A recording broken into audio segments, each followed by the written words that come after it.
Good afternoon. Thank you very much for having me here. It's a real honor to be speaking before your group.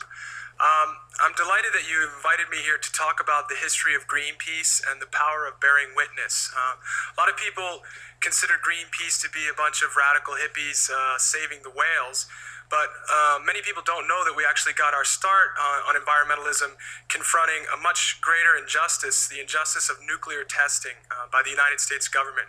Greenpeace was founded back in 1971 up in Vancouver, Canada, by a group of Americans and Canadians. At that time, the United States was testing nuclear weapons below the surface of an island called Amchitka. Amchitka is one of the Aleutian Islands, which trail down off the coast of Alaska, and it lies some 2,500 miles due west of Vancouver, Canada. Back in the late 1960s, early 1970s, the U.S. government created a huge tunnel underneath Amchitka and placed multi-kiloton nuclear weapons in that tunnel to conduct nuclear tests. After the first test was detonated, the Richter scales in Vancouver in Western Canada registered an earthquake of around 6.4, and so many people in Canada were very concerned about continued testing by the U.S. government. There were huge rallies all over Western Canada, thousands of people marching through the streets of Vancouver holding signs. Actually, some of the borders between the United States and Canada were shut off by protests. But these protests fell on deaf ears, as most of the decisions were being made way back in Washington, D.C. by bureaucrats and folks in the Pentagon. The tests never subsided. And it wasn't until a small group of people, calling themselves originally the Don't Make a Wave Society, decided to take direct action that anything really substantive came about.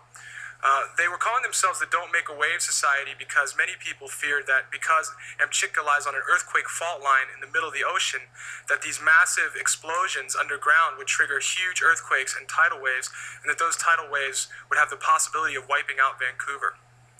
Thank goodness they changed their name a little on down the road to Greenpeace. I don't know whether I'd be working today, 20 years later, for the Don't Make a Wave Society, but I'm pleased to be working for Greenpeace. I don't think it's an accident that we were given the name Greenpeace, combining two of the most powerful images, one of ecology and one of peace and disarmament, into one very powerful symbol, something that states that disarmament is an ecological issue, that war is damaging to the environment as well as human life. And so Greenpeace was born. Greenpeace was founded by a couple of Americans who were in Canada at the time, keeping their children out of the Vietnam War. They had witnessed war themselves, and they did not want their sons to be drafted and go to Vietnam. The rest of the folks were actually Canadians, and it was their idea to actually sail a ship to Amchitka. They called it bearing witness. Bearing witness is a philosophy that comes to Greenpeace from the Quaker, and the Quakers believe that when you see an injustice taking place, that you have a responsibility for that injustice, that you cannot turn away in ignorance, and you have a fundamental choice to make. You can decide to do nothing and accept the responsibility of your own inactions, or you can decide to act against the injustice, to take nonviolent direct action to confront the injustice. Greenpeace is founded on bearing witness to environmental injustices, and if you agree with Greenpeace, you'd consider there to be no greater injustice than a nuclear detonation on the face of the earth, no greater assault to our mother planet. So those folks decided to charter a ship and sail it to the test zone. They were completely unorganized at the time. They had almost no money. And so they had to quickly come together around this issue to organize themselves and to raise enough money to actually charter a ship. Now you can imagine when you're going around the ports of Vancouver, the different harbors, and you're telling people the truth that you want to borrow their ship to sail it into a nuclear test zone during a scheduled blast, you're probably not going to have your choice of the very best ships in the harbor. It took them over a year to get any ship at all, and they finally settled on a ship called the Phyllis Cormac, which was owned by an older fishing gentleman who had fallen on bad times for a number of years. So they contracted the ship for 6 weeks and paid him $15,000 for his services. And he actually agreed to come with them to Amchitka. The money was provided by some Sierra clubs in the West Coast, as well as a benefit concert played by Joni Mitchell and James Taylor. When they finally got around to taking off for Amchitka, it had become late fall, and it was a very dangerous time to be up in the northern Pacific in late fall, and none of them were sailors, so it was a really difficult voyage for all of them to make. What they did before they left the harbor was probably the most important thing of their entire direct action, and that was to hold a press conference, letting the media gathered from all over the world know what their intentions were. They said that they would sail their ship to Amchitka to bear witness, to be there as the bomb went off.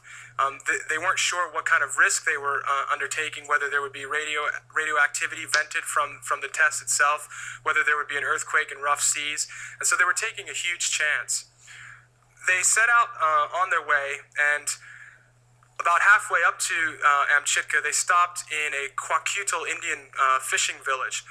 The Kwakutls invited the founding members of Greenpeace there to one of their longhouses, and in a Native American ceremony, Greenpeace was given the totem of the Kwakiutl Indians.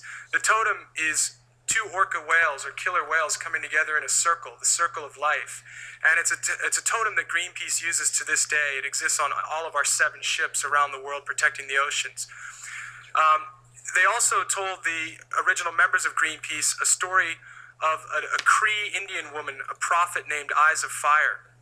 And this Cree woman named Eyes of Fire prophesied of a time when the world would be at the state of collapse. She said that the environmental destruction would be so great that the rivers would literally run red with the blood of the deer, and that fish would float to the shores of the oceans. She said at that time the red people would have completely lost all sense of balance and connection.